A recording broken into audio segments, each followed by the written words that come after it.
So we continue on with this discussion about the sublime and the moments in this desert. And today I started with this part from the text, a little bit into the chapter about the desert in Sinai. And we see the image there of the desert. And this fantastic little phrase here that he's got: sublime landscapes do not therefore introduce us to our inadequacy. Rather, to touch on the crux of their appeal, they allow us to conceive of a familiar inadequacy in a new and more helpful way. Now, when we look at this particular frame and we think, okay, what is actually going on there with language? We have a couple of things. Familiar inadequacy. Okay, inadequacy, of course, in our terminology is a very negative word. And a familiar inadequacy means this is something that has come up in a repeated way in our life and circumstances. So it's something which beats us down, makes us feel less than what we are. But then he goes on and says, in a new and more helpful way. A sublime landscape creates a paradoxical situation between the person and the landscape. We have a paradox, something that can't possibly be solved, but shapes and creates a new meaning. To be inadequate and to say that is helpful goes against the very nature of how we are meant to feel about ourselves, particularly in our modern world, in the era of the selfie. Now, I've put up an article about selfie tourism on Canvas for you to have a look at, and it's a good place to go and reference there in comparison to what de Botton is trying to achieve here in this particular part of the text. He's going against the will of most people and the common way of thinking. And that provides a very intriguing response from the audience. Sublime places repeat in grand turns a lesson that ordinary life typically teaches viciously. And I love this word here, viciously. This is fantastic use of the word.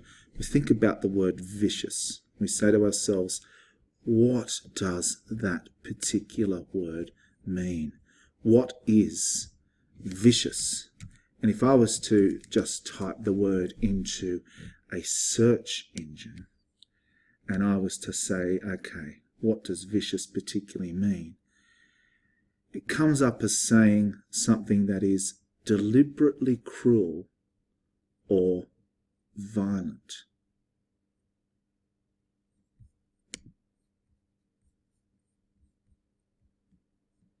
So in terms of the dictionary meaning, just online, deliberately cruel or violent. And look at the synonyms there. You've got brutal, ferocious, savage, violent, dangerous, ruthless, remorseless, merciless, heartless, callous, cruel, harsh, cold-blooded, inhuman, fierce, barbarous, barbaric, and so it goes. I don't need to read a whole list there.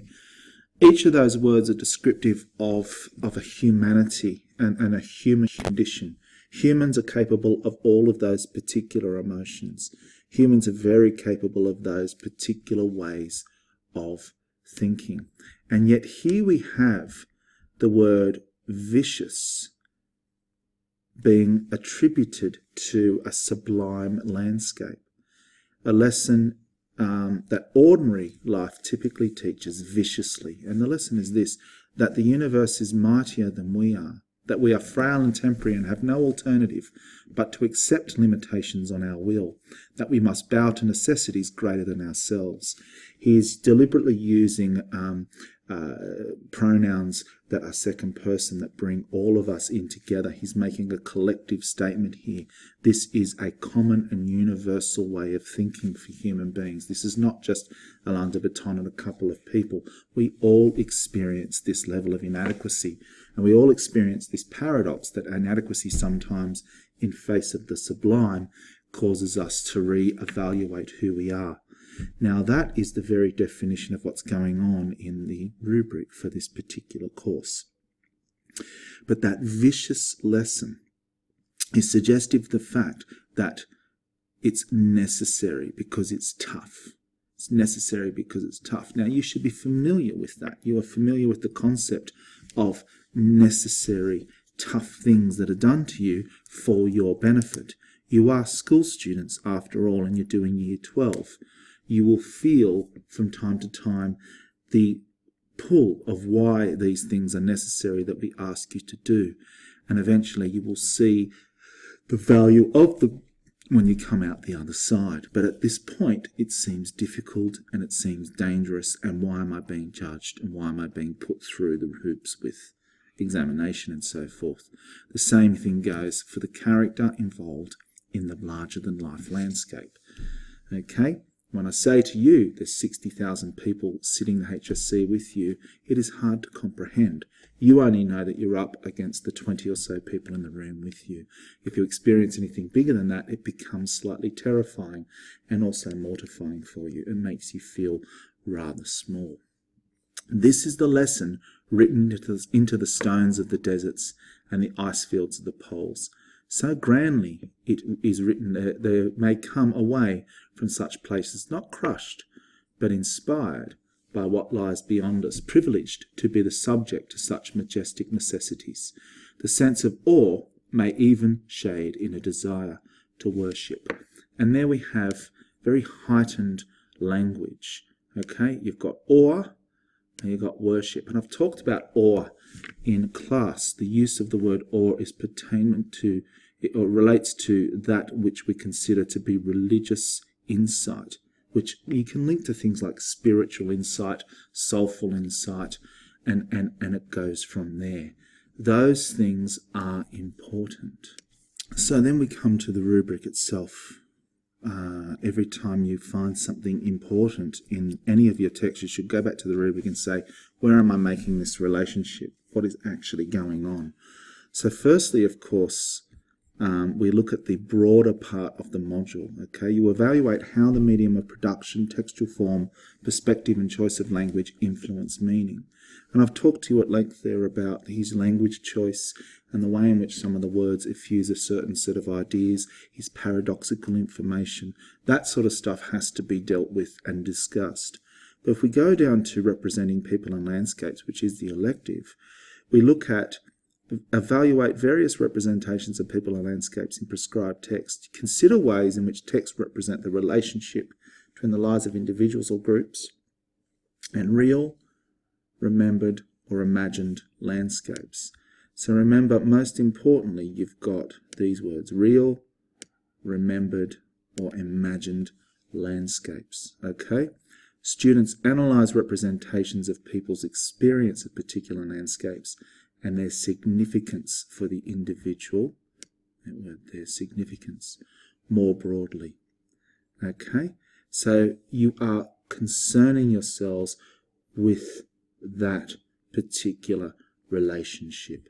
And that is absolutely key to what's going on when we understand this particular text. Because if we see this, it is written that they may come away from such places inspired by what lies beyond us, privileged to be the subject of such majestic necessities. There we have transformative thinking. There we have the change due very specifically to the landscape. Keep that in mind. Okay? So we move on. And I was interested in this bit where he starts some intertextuality from the Bible, Job and God, the idea of what God is. And we get this biblical description of a volcanic eruption. The volcanic eruption is attributed to the awe and majesty of a god. Now, this is naturally the way someone is going to think if they are overwhelmed by the sublime. In this day and age, we might be overwhelmed by the sublime and seek out a scientific response. But in these days, of course, the response was to turn toward a god. So we get that exceptional bit here, which is an intertextual referencing. So this is an essay form when you think about the type of thing you're dealing with here with non-fiction. It moves on and we get other writers that talk about the sublime and the landscape and religion. Okay? You've got a couple of things going on there.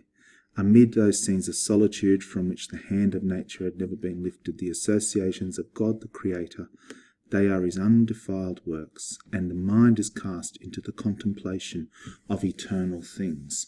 Do we think of anything bigger than ourselves?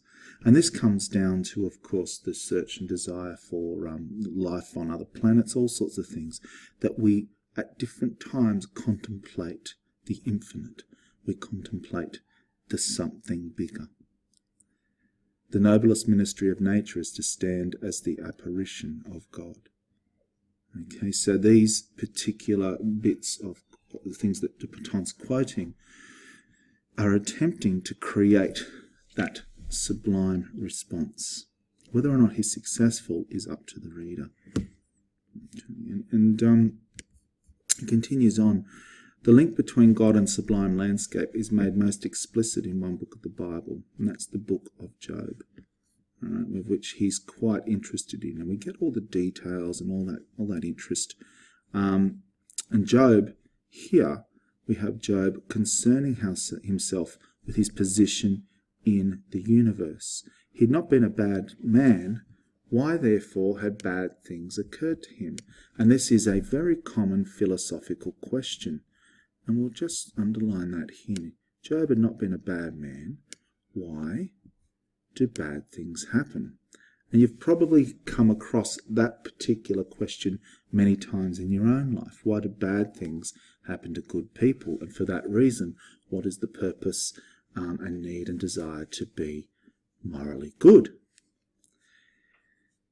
And from a whirlwind in the desert, a furious God. Interesting here, a furious God. So this God is angry at Job for asking such a question. He's furious at him because he has lacked the discernment to understand his place in the universe. He has yet to contemplate the divine and yet to contemplate the infinite. So that kind of question is something for which he has no right to ask. That's hence the fury. Who is this darketh counsel by words without knowledge? As you see, gird up now thy loins like a man, for I will demand of thee, and answer thou me. Okay? Where was thou when I laid the foundations of the earth? Declare, if thou hast understanding. Who hath laid the measures thereof, if thou knowest? It's very parent-to-child language, this biblical language. It's like a parent saying, how dare you question me in my own home? How dare you question my motivations and why I'm asking you to do things? You've no right to, because you are simply a small creature. Okay? And Job is questioned the whole time. How do you know what the world is like? Hast thou the arm of God? And it goes on. It's quite an extraordinary, impassioned series of questions from this God. It's almost petty, but it is powerful and palpable. And it's the reason why, again, we must travel, we must search, we must focus on the divine or the infinite. And so it goes on. And the conclusion is this that I've highlighted. The world may appear illogical to Job, but it does not follow that it is illogical per se. And he connects the two through the italics here. So it says, there's the one, there's the many. So there's the connection of man and nature. Our lives are not the measure of all things. Now that to me is the statement of the chapter. That to me is the thing that gives us a conclusion. De Botton has come to this conclusion through process, thought, and travel. Our lives are not the measure of all things. Consider sublime places for a reminder of human insignificance and frailty.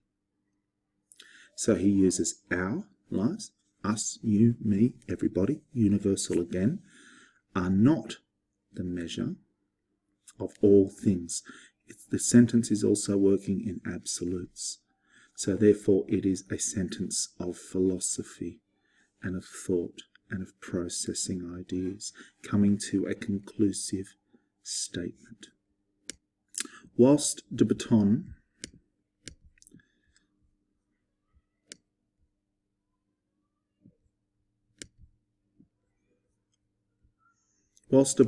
suggests that this is a religious issue, he then extends the process to ensure that all of his readers are brought into the frame. Not necessarily everyone who reads this book is of a religious persuasion. So he suggests that this also has a secular outcome. Okay? And secular, here's the word secular. Secular, of course, means the everyday, not the divine. The secular world is the world of human, the world of government, the world of daily operation that is not related to any religious concept. A secular society is a society that has separated church and state. Sublime landscapes, through their grandeur and power, retain a symbolic role in bringing us to accept, without bitterness or lamentation, the obstacles we cannot overcome and the events we cannot make sense of. As the Old Testament God knew, it can be helpful to back up deflationary points about mankind with reference to the very elements of nature which physically surpass it: the mountains, the girdle of the earth, the deserts. If the world is unfair or beyond understanding, sublime places suggest it is not as surprising. So therefore, don't attempt to understand everything, because the infinite is incomprehensible. And we are therefore comforted by that, as opposed to terrified by it. Hence the paradox, but you get a rather positive response and outcome from it. It's not just nature that defies us. Human life is overwhelming, but it is the vast spaces of human nature that provide us with the finest, most respectful reminder of all that exceeds us. If we spend time in them, they may help us to accept more graciously the great, unfathomable events that molest our lives and will inevitably return us to dust. And it ends with exceptionally powerful language again. Molest is a violent and ugly word. It is often associated with criminal intent. And inevitability is, of course, something which normally might, in terms of the idea of mortality, cause us toward despair.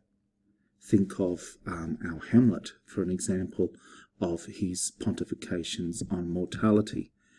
But for here, it's suggestive of giving us and granting us an idea of our place in the order and shape of things. And that is the reason why the art of travel on the sublime, going to places that are overwhelming, is significant.